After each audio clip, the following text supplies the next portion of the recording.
Seriously considering staying with my wife after my conversation with our daughter.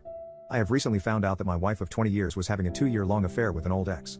I was completely hurt over this and have started divorce proceedings. Obviously this has been hard on our 4 children, but I cannot spend the rest of my life with someone I can't trust. For context, before we got married my wife's family had money and demanded I sign a prenup. I had no problem, but since then the family money has been lost due to bad investments and lawsuits. My wife was a stay-at-home mother for the majority of our marriage. Our youngest child is 19 and because of the prenup she can't get alimony.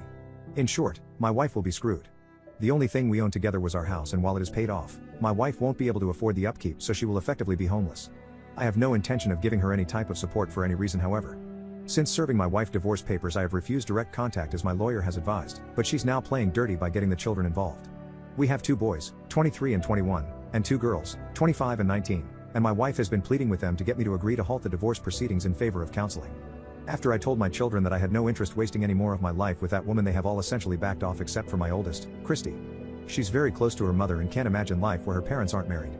Christy tells me that her mother realizes her mistake and will do whatever it takes to make things right. She says that I owed it to the family to work things out. I refused and told her that it wasn't her place to make those kinds of demands. Since then the only time Christy talks to me is when she's sobbing and asking me not to destroy the family.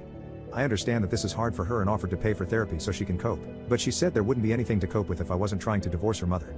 Christy then revealed the real reason. She has stated that my wife has confided in her that she will indeed end herself if I leave. She has started taking too many meds and will go through with it. Christy also added saying that my wife will let me cheat on whoever I want provided I stay with her.